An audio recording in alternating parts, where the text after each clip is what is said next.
हर रोज एक नई कहानी देखने के लिए चैनल को सब्सक्राइब करें और बेल आइकन को दबाना ना भूलें। नूपुर एक गरीब विधवा होती है। उसके पति की मृत्यु के बाद तो मानो उस पर दुखों का पहाड़ टूट पड़ता है। उसका मकान मालिक भी उसे घर से निकाल देता है क्योंकि उसके पति ने किराया नहीं चुकाया होता। और तो और नूपुर जब अपने मायके जाती है तभी उसकी दोनों भाभियां उसे घर में रखने से मना कर देती हैं। किस्मत और लोगों से इतने धोखे मिलने के बाद नूपुर पूरी तरह बिखर चुकी थी। हे ऊपर वाले, मेरी किस्मत में ही क्यों विधवा होना लिखा था। अब मैं कहाँ जाऊं?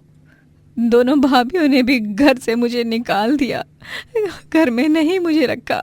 क्या लिखा है अब मुझे भागन के भाग के मेश्वर।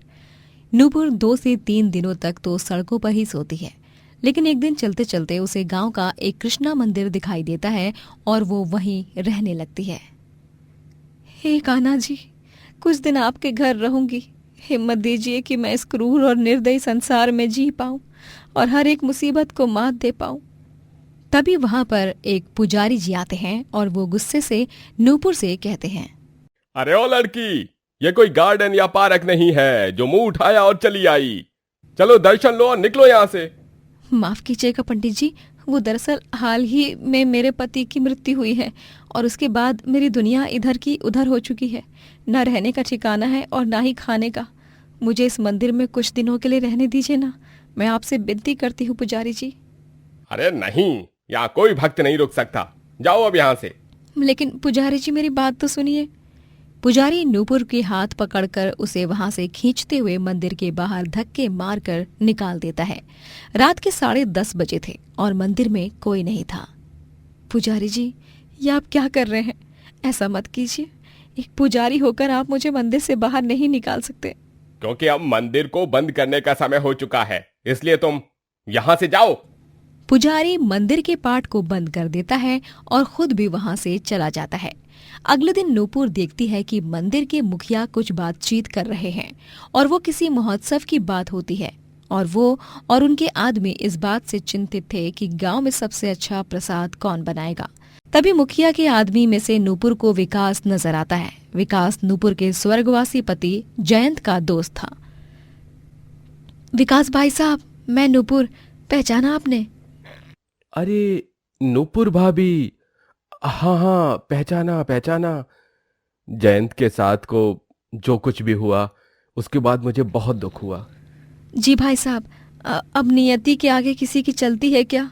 अच्छा सुनिए, यहाँ किसी महोत्सव की बात हो रही है ना, और आप लोग प्रसाद बनाने वाले की तलाश कर रहे हैं।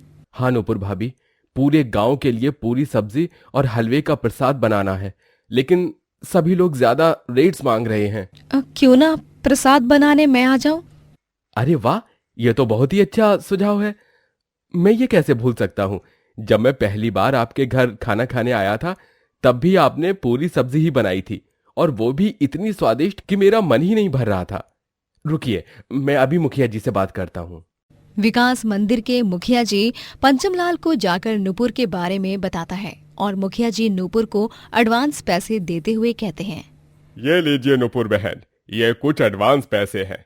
आप काम शुरू कर सकती हो। आपके पैसे हम आपको महोत्सव के दिन देंगे। धन्यवाद मुखिया जी, लेकिन मुझे ये पैसे नहीं चाहिए। भगवान के प्रसाद को बनाने के लिए मैं पैसे नहीं मांगूंगी। हाँ, केवल प्रसाद का सामान लाने के लिए पैसे दे दीजिए। हाँ, वाह नूपुर बहन, बहुत ही अच्छे विचार हैं आपके। मैं बहुत खुश हूँ आपसे मिलकर। आप सही मायनों में कृष्ण भगवान की एक सच्ची भक्त हो। नूपुर सामान लाती है और प्रसाद की तैयारी करने लगती है। महोत्सव के लिए बस 1 दिन बचा था और नूपुर को मंदिर के कक्ष में रहने की अनुमति मिल गई थी, वो भी महोत्सव के खत्म होने तक। लेकिन शाम के बाद मंदिर में जो पुजारी जी थे जिन्होंने पिछली रात नूपुर को मंदिर से बाहर निकाला, वो इस बात से अनजान थे कि नूपुर भी मंदिर में है। रात में नूपुर कक्ष में बैठकर अगले दिन के महोत्सव के लिए सारी तैयारियां कर रही होती है। तभी वो पुजारी जी की आवाज सुनती है जो फोन पर किसी से बात कर रहे होते हैं। हेलो हेलो, हाँ बोल भिड़ू। हाँ आरेला है रे अपन। हाँ हाँ रुक, थोड़ा रोज की तरह दान पेटी से माल तो चुरा लेने दे, फिर करेंगे अपन आज धमा चौकड़ी और पार्टी शार्टी।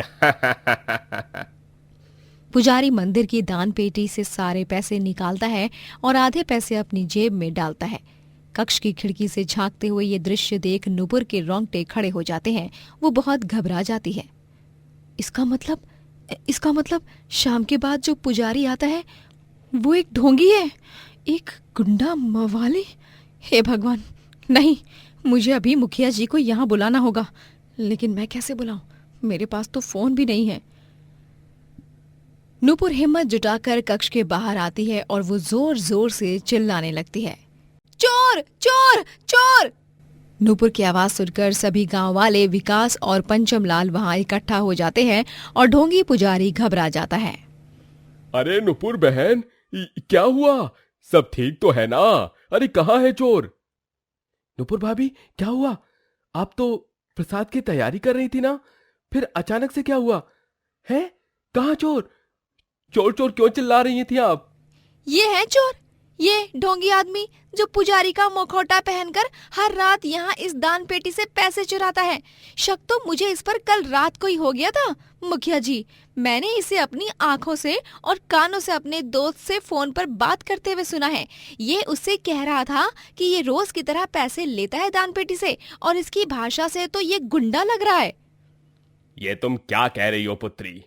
तुम्हें अंदाजा भी है तुम मुझसे इस तरीके से बात करके कितना बड़ा पाप कर रही हो? विधवा अभागन औरत! चुप, एकदम चुप। खबरदार अगर कुछ और बोला तो। लेकिन नुपुर, तुम यह बात दावे से कैसे कह सकती हो? रुकिए मुखिया जी, मैं अभी इसके लास्ट डायल नंबर पर कॉल लगाती हूँ, तब आप सब खुद ही सुन लीजिएगा।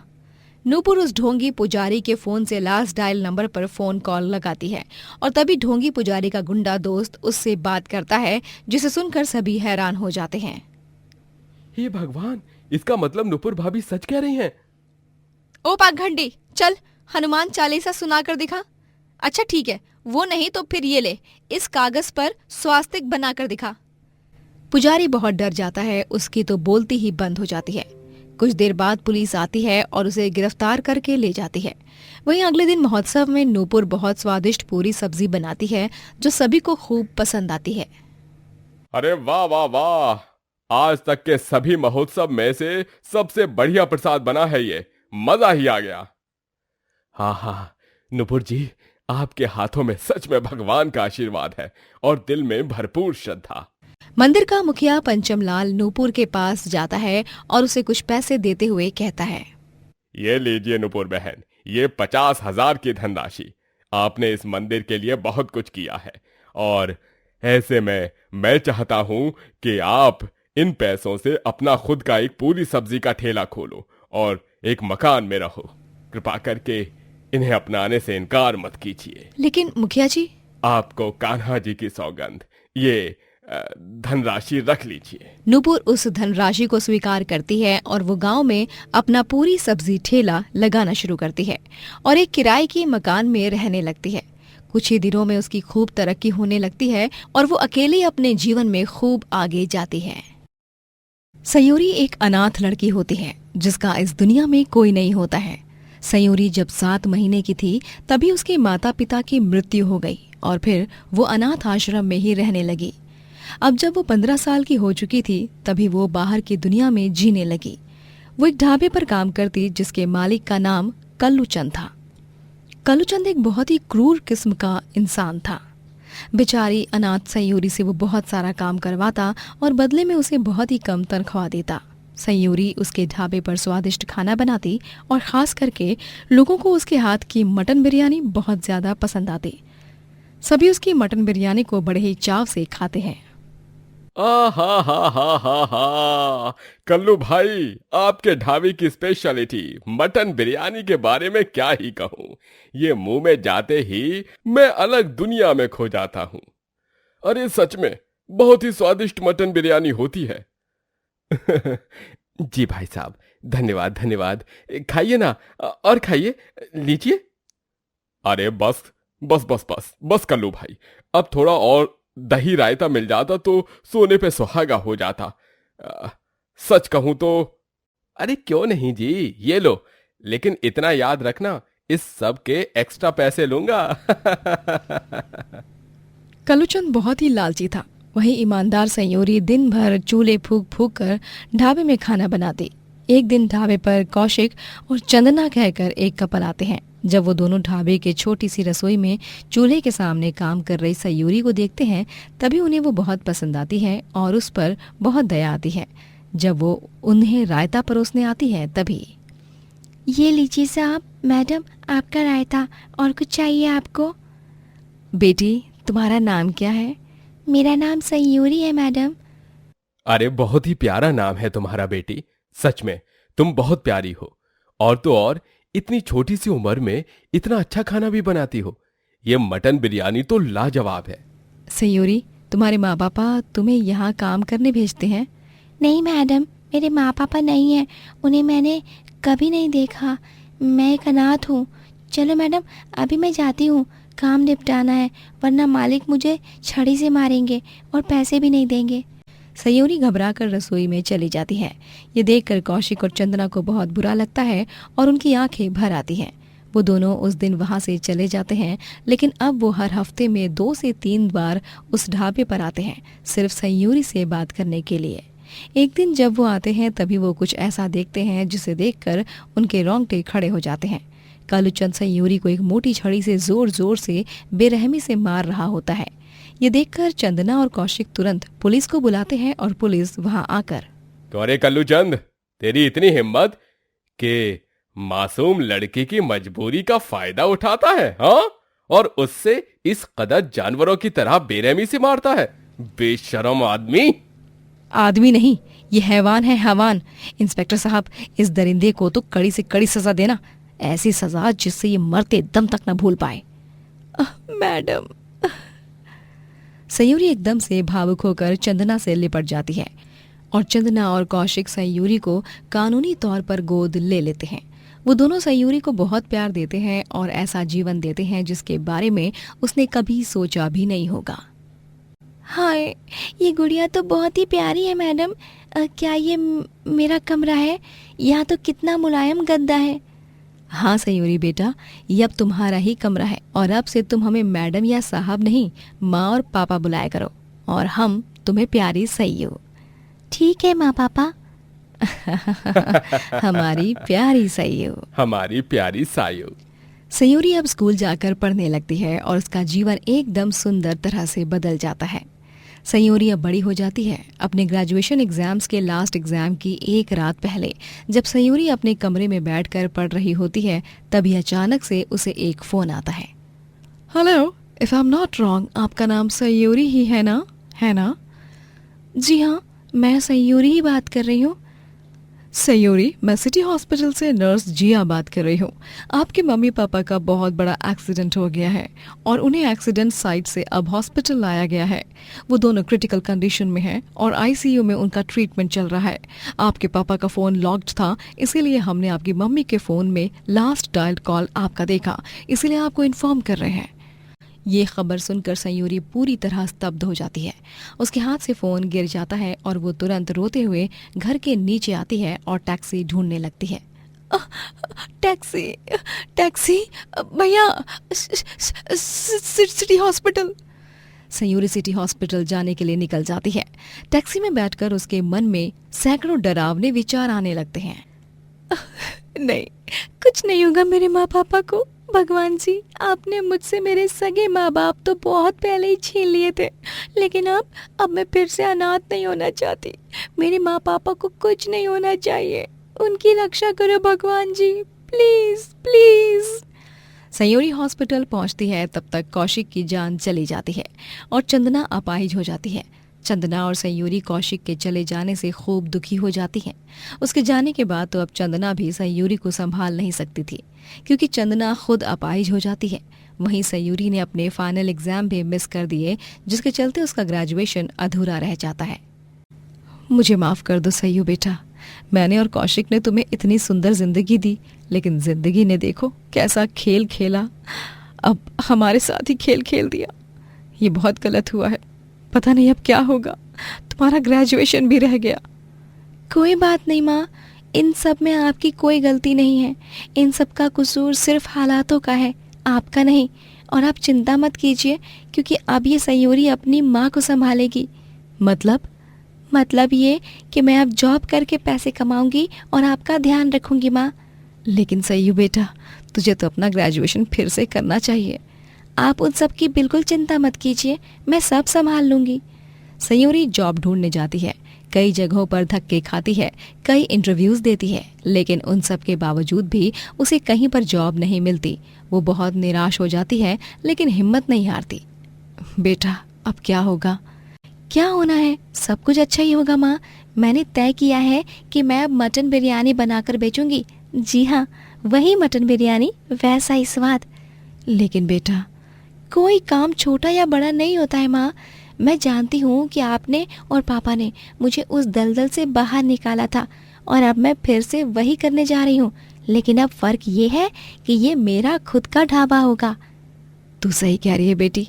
जा जा बेटी, मेरा और कौशिक का आशीर्वाद हमेशा तेरे साथ है। सयूरी अब अपना एक छोटा सा ढाबा बनाती है और उस पर बड़े अक्षरों में मटन बिरयानी वाली का बोर्ड लगाती है। धीरे धीरे लोग उसके ढाबे पर आने लगते हैं और सभी मजे से मटन बिरयानी को खाने का आनंद उठाते हैं। अरे वाह वाह, क्या जायका है, क्या लजीज बिरयानी बनाई है, माशाल्लाह माशाल्लाह। अरे मजा ही आ गया इस मटन बिरयानी को खाकर। बहन जी, क्या आप फंक्शंस और इवेंट्स के ऑर्डर लेती हो? जी हाँ भाई साहब, लेती तो नहीं हूँ, लेकिन अगर किसी को बिरयानी बनवा कर चाहिए तो मैं वो ऑर्डर ज़रूर लूँगी। अरे ठीक है, तो अगले हफ्ते मेरे बेटे का जन्मदिन है। मैं चाहता हूँ कि आप मेरे बेटे के बर्थडे फंक्शन के लिए 200 से 300 लोगों की मटन बिरयानी बनाएं। अरे वाह, ठीक है भाई साहब, आप मुझे पता बता दीजिए और थोड़ा सा एडवांस दे दीजिए ताकि मैं सामान ला सकूँ। हाँ जी जी। इस तरह सयूरी अपने मटन बिरयानी ढाबे को चलाते हुए साथ ही साथ पढ़ाई भी करती है और अपना ग्रेजुएशन पूरा करके मास्टर्स की पढ़ाई करती है।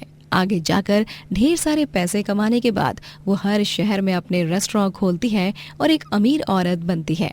वो चंदना को ऐशो आराम वाली जिंदगी दिखाती है और दोनों माँ बेटी खुशी से जीवन बिताते हैं। कुंदन एक बहुत ही सुलझे हुए परिवार से होता है। उसके घर में उसकी माँ वसुधा, पिता जयनाथ, दादी सुहासिनी और उसके मामा जी उदित होते हैं। कुंदन जब चाइना में एक बिजनेस ट्रिप पर जाता है तभी वो अपने साथ एक चाइनीज लड़की को लाता है जिसका नाम शिंकू होता है।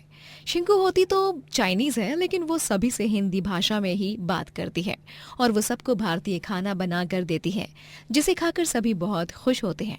वो सभी के पैर छूकर आशीर्वाद भी लेती है। शिंकू के इस अच्छे व्यवहार से सभी खुश हो जाते हैं, सिवाय कुंदन की दादी सुहासिनी के। शिंकू, तुम एक बहुत अच्छी लड़की हो। हमने फैसला लिया है कि हम तुम्हारे और कुंदन के प्यार को स्वीकार कर तुम दोनों की शादी करा दे। क्यों जयनाथ जी? हाँ हाँ हाँ हाँ। अरे बहू, चाइनीज जरूर है, लेकिन दिल से तो ये हिंदुस्तानी ही है। मेरे मूंछों की सौगंध। तभी सुहासिनी गुस्से से चिल्ला पड़ती है। बस करो तुम लोग, अरे बावले हो गए हो क्या? हाँ? क्यों री वसुधा बहू और उदित, हाँ? तू तो चुप रह, और जयनाथ लल्ला, तू हमारे चीकू की शादी इस चीनी लड़की से कराएगा? नहीं नहीं, ऐसा हरगिज नहीं होगा। घर में आएगी तो सिर्फ और सिर्फ भारतीय बहू। लेकिन अम्मा, कुंदन और शिंकू एक दूसरे से बहुत प्यार करते हैं, उन दोनों के लिए। अच्छा ठीक है, कम से कम हमारे कुंदन की खुशी के लिए तो अपना लीजिए शिंकू को। हाँ माँ, वैसे भी बुराई क्या है लड़की में, इतनी गुणवान तो है। एमो, प्लीज मेरे को अपनी बना लो ना, मैं आपको स्वादिष्ट व्यंजन बनाई के खिलाएंगी। प्लीज एमो, मैं कुनू से बहुत प्यार करती है। कुनू, से समथिंग। हाँ अम्मा, प्लीज, मेरी खुशी की खातिर प्लीज। सुहासिनी कुंदन की खुशी के लिए हाँ कह देती है, लेकिन उसका मन शिंकू को लेकर अभी तक खुश नहीं था। उसे शिंकू कुछ ठीक नहीं लग रही थी। शिंकू और कुंदन रीति रिवाजों से शादी का पवित्र बंधन में बंध जाते हैं। शिंकू आए दिन कुछ न कुछ नया बनाकर अपने ससुराल वालों को खुश किया करती। एक दिन वो सबसे कुछ ऐसा कहती है जिसे सुनकर सभी चकित रह जाते हैं। सुनी सुनी आप सब सुनी, मैं चाहती हूँ कि मैं अपना एक छोटी सा ढाबा खोलूँ, क्योंकि मैं भी पैसे कमाना चाहती हूँ। मैं साथ ही साथ अपने घर को भी संभालूंगी, लेकिन मुझे काम करना है। लेकिन शिंकू बहू, तुम इस घर की बहू हो और तुम ढाबा क्यों खोलोगी? ऐसा भी नहीं है कि हम पर कोई आर्थिक समस्या आन पड़ी है। तुम ये सब मत सोचो। अरे जयनाथ जी, रहने दो ना। अगर शिंकू को काम करने की इच्छा है तो उसे करने दो काम। वैसे भी वो मशीन की तरह तेज है, सारा काम 12 बजे तक निपटा लेगी और फिर दिन भर उसके पास करने के लिए कुछ नहीं होता। ये बहुत ही गुड आइडिया है। दीदी बिल्कुल सही कह रही हैं जीजाजी। शिंकू बहू, तुम जाओ ढाबा खोलो, मैं तुम्हारे साथ हूँ, मेरे मूंछों की सौगंध। अरे भाऊचक, चुप हो जा। अरे तुम सब बौरा गए हो क्या? घर की बहू काम करेगी? अरे अभी अभी नई नई शादी हुई है, लोग क्या कहेंगे? लोग क्या कहेंगे? अगर हम यही सोचते रहे ना मम्मा, तो हम पीछे ही रह जाएंगे। शिंकू, मैं सारी प्रिपरेशन कर देता हूँ, तुम कल से ही ढाबा खोलो और जितना भी कमाओगी तुम खुद के लिए सेविंग करना। Thank you so much Kunnu, I love you my sweet hubby. करो, जिसको जो करना है करो। वसुधा बहू, तुझे भी अगर अपनी मनमानी करनी है ना तो कर ले। इस घर में तो मेरा कुछ रहा ही नहीं है। सुहासिनी गुस्से से मुंह बनाकर वहां से चली जाती है, लेकिन सभी शिंकू को ढाबा खोलने के लिए प्रोत्साहित करते हैं और शिंकू अपना ढाबा खोलती है। वो वहां पर सभी चाइनीज पदार्थ बेचती है। पूरी कॉलोनी वालों को डिशेस बहुत पसंद आते हैं। अरे वाह, क्या स्वादिष्ट नूडल्स हैं, मजा ही आ गया। अरे ये मोमोज तो जन्नत है, जन्नत। लेकिन ये किस चीज के मोमोज हैं? चिकन के तो नहीं लग रहे हैं, और इनका रंग भी सफेद नहीं, काला है। ओफो, तुम खाने का काम करती जाओ। अगर स्वाद पसंद आई है तो और ले लो। बहुत सारे मोमोज को बनाई लाई है मैंने। Have it dear, as much as you want. Shinku के ढाबे पर अब अजीबोगरीब डिशेस भी मिलने लगती हैं, जिनके नाम बहुत अतरंगी होते हैं और उनका स्वाद तो और भी अतरंगी। लेकिन इन सब के बावजूद भी सभी उन डिशेस को बड़े ही चाव से खाते और शिंकू की खूब तारीफ भी करते। शिंकू एक दिन में बहुत सारे पैसे कमाती, लेकिन वो अपने पैसे अपने पास ही रखती। एक दिन सुहासिनी को रात के 2 बजे प्यास लगती है और तभी वो देखती है कि उसके रूम में जो जग है वो तो खाली है। अरे रे, इस जग की तो ऐसी की तैसी, दिन भर भरा हुआ होता है और रात में ही खाली होता है। मेरी ही गलती है, मुझे इसे सोने से पहले भर के रखना चाहिए। अब उठना तो पड़ेगा ही, वरना गला सूख सूख कर कहीं मैं परलोक ना चली जाऊं नींद में ही। हाँ। सुहासिनी उठती है और वो किचन की तरफ जाने लगती है और तभी वो देखती है कि शिंकू गेस्ट रूम में बैठकर एक ढाबे में बहुत सारे कॉकरोच और कीड़े मकोड़े भर रही है। ये देखकर वो चौंक जाती है। उसकी आंखों को इस पर भरोसा नहीं होता। वो अपनी आंखें मलती है और तभी वो साफ साफ देखती है। ओ चीनी बहुरिया, ये सब क्या कर रही हो तुम? ये सारे कॉकरोच और कीड़े मकोड़े भरकर इनका अचार बनाओगी का? बस वैसा ही कुछ समझिए अम्मू। क्या? ओफो अम्मू, आप भी ना। अरे मैं तो मैजिक कर रही हूँ, आई मीन मजाक कर रही हूँ। घर में ये बहुत सारे कीड़े मकोड़े जमी हो गई हैं, उसी को निकाल रही हो पकड़ पकड़ के। हे भगवान, तू भी एक अलग तरह की आंतरिक पीस है। रात में ही तुझे ये काम करना था। बेवकूफ चुड़ैल बनकर मुझे खामखा डरा दिया। ओह सो सॉरी अम्मू, मेरे वो इंटेंशन बिल्कुल नहीं थे, ट्रस्ट मी। अरे तेरे तरस्त मी को तो मारो गोली। काम की ना काज की, दुश्मन अनाज की। चाइनीज बहू शिंकू का ढाबा पूरी कॉलोनी में बहुत फेमस हो गया है। उसके ढाबे पर रोजाना बहुत भीड़ जमी हुई रहती है और लोग पागलों की तरह उसके ढाबे के डिशेस को खाने के लिए लंबी लंबी लाइन लगाने लगते हैं। आओ आओ, स्वादिष्ट खाना खाओ, काओ काओ काओ काओ। सुहासिनी वहां से मंदिर को जाने के लिए गुजर रही होती है। तभी वो शिंकू को देखकर कहती है, चाइनीज कभी कहेगी, काव काव करके ही चिल्लाती रहे बस तू, गधी कहीं की। पता नहीं क्या पसंद आया मेरे चीकू को इस बेवकूफ में। सुहासिनी वहां से चली जाती है। एक दिन जब वो रात में वॉक करके घर जा रही होती है, तभी वो देखती है कि उसका पोता बहू शिंकू गार्डन में चूहे पकड़ने का पिंजरा, मच्छर कीड़े मकोड़ों का स्प्रे, कॉकरोच और छिपकली पकड़ने का ट्रैपर और चमगादड़ पकड़ने का नेट लगाकर घूम रहे होते हैं। ये चीनी गुड़िया भूतिया गुड़िया बनकर इतनी रात गए इस गार्डन में क्या गुल खिला रही है? अरे ये तो कहीं जा रही है। कहाँ जा रही है? हाय दैया, इसके पास तो बहुत सारे चमगादड़ और कीड़े मकोड़े छिपकलियां भी हैं। हाय हाय हाय हाय। सुहासिनी घबरा जाती है और वो शिंकू का पीछा करती है। शिंकू अपने ढाबे में जाकर अगले दिन की तैयारी करने लगती है। वो चमगादड़, छिपकली, कॉकरोच, कीड़े मकोड़े और मरे हुए चूहों का खाना बना रही होती है। ये दृश्य देखकर सुहासिनी के रोंगटे खड़े हो जाते हैं। हे भगवान, ये क्या? ये शिंकू बहू, इसका मतलब ये जो खाना ढाबे पर बेचती है ये वही खाना है? नहीं, इसका मतलब ना जाने कितने मासूमों की जान अब खतरे में है।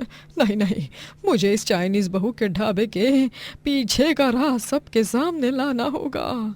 सुहासिनी इससे पहले कि सबको जाकर बताए, आधी कॉलोनी के लोग हॉस्पिटल में भर्ती हो चुके थे, यहाँ तक कि उदित मामा जी भी। सुहासिनी पुलिस को जाकर सब बता देती है और पुलिस शिंकू को उसके ढाबे पर रंगे हाथों पकड़ लेती है। शिंकू जेल चली जाती है और सुहासिनी ने न सिर्फ अपने परिवार की बल्कि पूरे कॉलोनी की जान बचा ली थी। सभी बहुत खुश होते हैं। माफ करना अम्मा, आपका चीकू भटक गया था, लेकिन अब मैं आपसे वादा करता हूँ, आप जिस लड़की से कहोगी मैं उसी से शादी करूंगा। सुहासिनी कुंदन के लिए एक सुंदर और सुशील लड़की ढूंढती है और उन दोनों की शादी हो जाती है, जिसके बाद पूरा परिवार खुशी से रहने लगता है। सविता की 5 बेटियां होती हैं, राधा, जूही, दिशा, गौरी और पाखी। सभी की उम्र अब लगभग 20-22 की हो चुकी थी। उन सब में सबसे छोटी थी गौरी, जिसकी उम्र 18 साल की होती है। सविता ने लोगों के घर काम करके अपनी बेटियों को पाला पोसा। उसके पति मनीष को हमेशा से एक बेटा चाहिए था। 4 बेटियां होने के बाद उसने सविता को सख्त चेतावनी दे दी कि अगर 5वीं भी बेटी ही हुई तो वो उसे उसकी 5 बेटियों के साथ अपने घर और अपनी जिंदगी से बाहर निकाल देगा। और वही हुआ। सविता ने गौरी को जन्म दिया और मनीष ने गुस्से में आकर उन लोगों को घर से बाहर निकाल दिया। सविता की बेटियां खूब लगन से अपनी पढ़ाई कर रही होती हैं। चलो चलो गौरी, जैसे हम चारों के ग्रेजुएशन ईयर के एग्जाम शुरू होने वाले हैं, वैसे ही तुम्हारे भी 12वीं के बोर्ड एग्जाम्स भी शुरू होने वाले हैं। इसीलिए खुद भी सही से पढ़ाई करो और हम चारों को भी करने दो। अगर कोई डाउट हो तो तुम हमें पूछ लेना। ठीक है मेरी चारी माँ, जितनी चिक चिक माँ मुझ पर नहीं करती ना, उतनी आप चारों करती हो। पढ़ने बैठो आप चारों ही, मैं तो जा रही हूँ आंगन में पढ़ने। अरे अरे, क्या हुआ? क्यों परेशान कर रही हो तुम चारों मेरी गौरी को? माँ, ये हमें पढ़ने नहीं दे रही है। कभी कभी बीच में ही इसके मुंह से गाने का टेप शुरू हो जाता है, तो कभी बीच में ही ये नाचने लगती है। बहुत अतरंगी है ये, इसे कहो कि पढ़ ले वरना फेल हो जाएगी। दिशा, जूही, पाखी, राधा, जाने दो, उसे जब जैसे पढ़ना है वो पढ़ लेगी। अच्छा चलो, फिलहाल तो तुम 5 हाथ मुंह धो लो, क्योंकि आज ढाबे पर बचा हुआ खाना था और वो भी पनीर पुलाव, इसीलिए मैंने तुम सबके लिए लाया है। ये पनीर पुलाव।